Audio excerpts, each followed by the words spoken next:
Hey everyone, this is your market analysis for August 16th, 2011. My name is June, and I have Chris, of course, here with me. Hi, everyone. All right, Chris, why don't you lead us off today? All right. Well, today it's not much of a anything really happened. It's a it's just a we have a first sign that the market could be potentially forming its lower high and potentially rolling over to the downside. If you guys know what a dark cloud cover is, it's supposed to be a black candle that gets halfway into the white candle, previously in an uptrend. And today, the market did not get into halfway into the white candle. The Japanese usually call it just an incomplete dark cloud cover. And it usually wants confirmation. So let's say this was a lower high, probably a move under today's low, especially a close under today's low would be best for the bearish implications of that incomplete dark cloud cover. Let's go into an hourly view.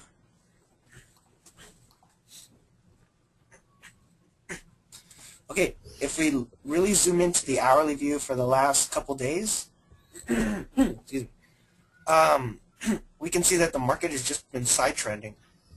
It hasn't been doing a whole lot. It formed a gap yesterday, and it still seems to be holding inside of that gap, as well as there's some slight resistance above it.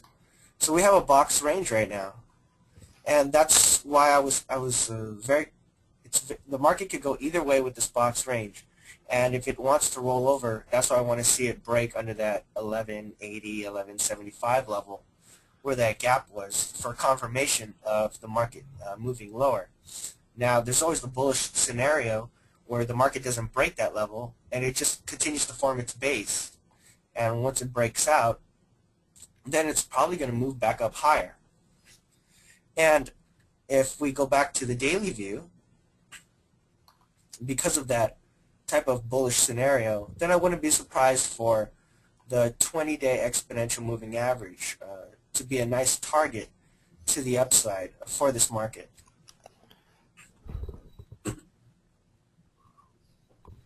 Yeah, which is around the 1220, give or take. So, I mean, as far as my take, yeah, pretty much spot on. Choppy today. It can really go either way, like Chris mentioned. It could be starting to roll over, or we can be forming a bullish base in which the market can make another break higher.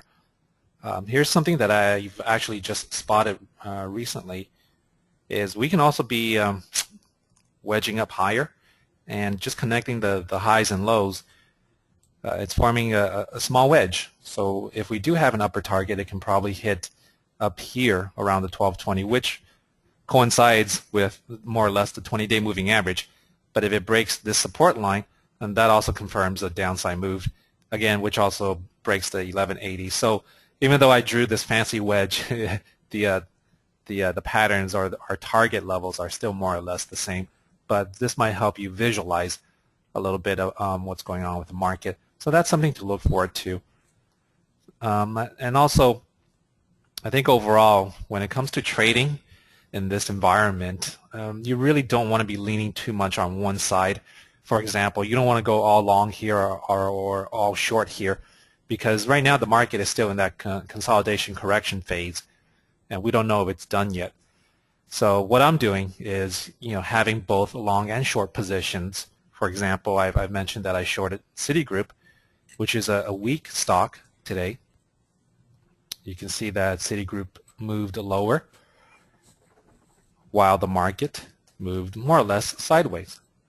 And then I actually went long on RIM, which is I think someone mentioned RIM in the forum, which actually moved higher today.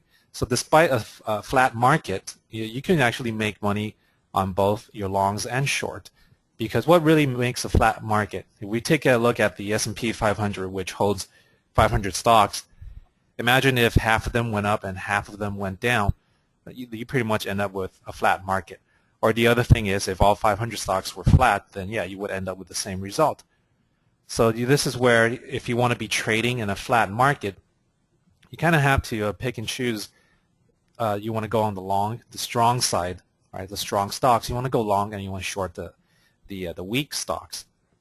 And again, I mentioned you never want to be too one-sided because just like the market is right now, it's basing. We don't know if it's basing to go higher or lower. And if it does roll over, let's say tomorrow morning, it gaps down and all you're holding are longs, then you pretty much might take a big loss as a result. And having some shorts handy can help you or hedge some of that loss, and vice versa, of course. If you're holding too many shorts and all of a sudden a market makes a big gap up tomorrow, same type of deal. So when a market is kind of choppy like this, I tend to have both sides of the I guess the equation, or I may choose not to trade at all. Okay, so it's really up to you. But I really suggest, for example, if you're holding those bear call spreads, maybe have a few longs just to kind of hedge in case the market goes higher and goes against your bear call spreads, for example. And then some of the stocks that I'm looking at for potential longs right now, I think I mentioned MCD in the forum. Still a really nice, strong stock. I mean, even though it fell, but long term for MCD looks pretty good. It's not really damaged. It's still above its 20-week moving average. So surprisingly, this is still a very strong stock. And you see it's forming a small little flag right there. The other one is Hansen. Again, same type of deal, moves up against above its 20 and 50 again, and also forming a small flag. So a lot of these will depend on the market conditions. Same with Cree, finally getting above its 50-day, and it's also forming a small flag here. So above 37.5. And then last one here I'm looking at for potential bullish move is Cisco. Great earnings, jump up, a gap up, and forming a small base again. So there are some setups out there for long side if the market decides to go long, but I'll definitely keep my target short. And also, in case if the market wants to roll over, I've already mentioned Citigroup. I think a lot of the banks are pretty weak, and Citigroup's forming some kind of a triangle right about there. And if it breaks any lower underneath today's low, then I would definitely add some more to Citigroup in terms of short. Some other ones, I mean, if you look at all the banks, they're more or less forming that same type of triangle-looking thing. And then you have some really weak ones like that, the smaller banks. And then here's another potential short is Best Buy, forming a small base right here. So a breakdown underneath this base would be good for short. And you can tell Best Buy has been really weak recently. And then the last potential short is Sears right here. Although Sears, I believe, earnings is approaching on the 18th, so you might want to be careful. But this also looks like a really nice looking triangle right there. So any breakdown would be great for a shorting potential. So a few considerations for you guys. But if you do enter, like I said, don't go too heavy on one side or any one side. And if you do go long, realize that the 20-day moving average is not that far away. So as far as upside potential, there's really not a whole lot in terms of upside. So that's why I'd rather keep my target short. And of course, we always reserve the possibility that it can shoot through the 20-day and come back up to the neckline. So that's always a possibility as well. What do you have for us, Chris? Any stocks that you're looking at? Excuse me. Actually, I have some stocks, and I have a different strategy that I wanted to show a lot of our members on the forums just to open up their minds and opportunities that you have in this market. I notice a lot of members on our forums, they stay at they're on the computer and they're trading every single day during the day. And I want to show you guys some things, some little tricks that I've been working on right now. So like, let's say for an example, we're going to look at GS, Goldman Sachs. And we know how Goldman Sachs, it does look like it's going to roll over, and then if it does roll over, where's the first target? 110 to the downside. And June, you don't have to pull this up, but if you take a look at the weekly options, which is basically this week because there's no weekly options, the 110 option is about 55 cents. Now for sake of example, let's say it's just 50 cents. And something that I would take a look at is buying the 110 out of the money weekly put options for 50 cents. And then if one of the things I've been tinkering with is that let's say you bought 4 of them, right? So that's $200. And then if it lost like 50% of its value, like $100, I'd get out. And if you look at it, if you bought 4 and they actually increased in value, you'd probably be making close to 90 cents, for sake of example, $1. So you're risking about if you did 4, so you're risking about 100 to make $400. And that's a nice risk to reward that I'm taking a look at with these weeklies. Another example is Amazon. Let me get this chain up real fast on my computer.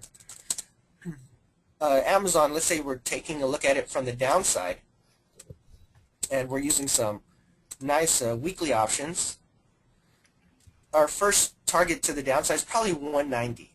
But let's say 190 is only 7 points away. Let's say 190 broke, or you have a feeling it's going to break. The next support is at 185. And out of the money put options for 185 is around 46 cents. So, and then if it moves up for the put side and increases in value, you'll make about 50 cents. And let's say you're only risking half of that, which is around 23 cents. So you're risking, what, 23 cents to make 50 cents. And then you just keep adding that up, and the risk to reward just keeps getting better. And that's one of the ways that I've been looking at to play the weekly options. And it's a great way to control your risk. And if you're just starting out, I definitely recommend virtual trading at first.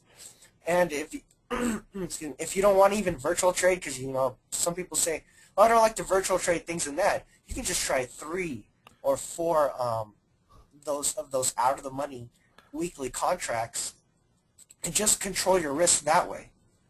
So that's that's some of the ways that I've been looking at how to trade this market during the day.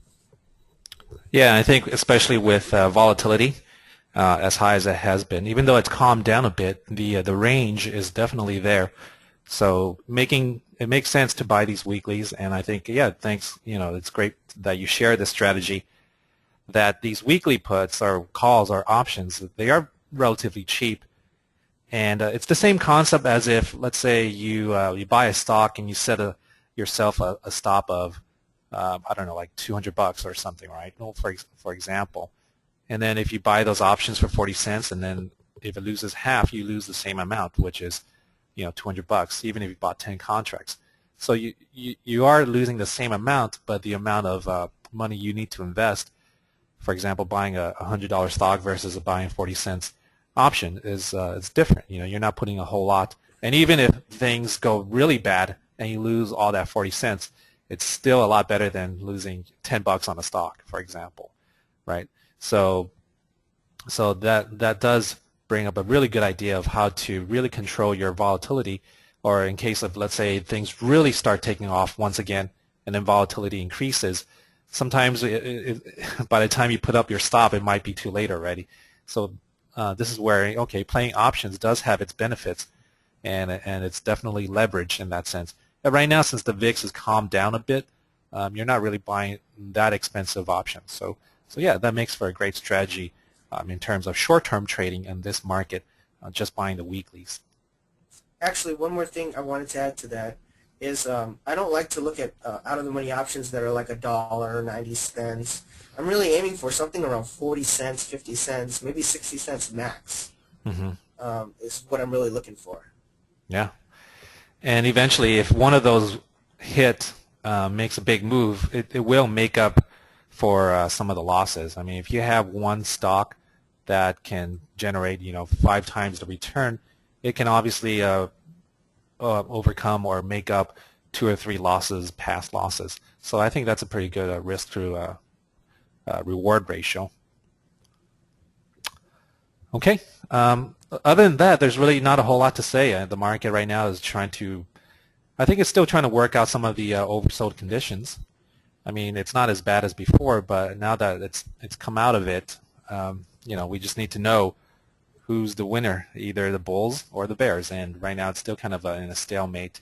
So, we'll take it day by day. If it decides to break out tomorrow, then I would see how it would react around this 20-day moving average. So Otherwise, if it breaks down, then you know what, start loading on some more shorts for the time being, or either that or lighten up on your longs if you have longs. All right. So other than that, anything else you want to add here, Chris?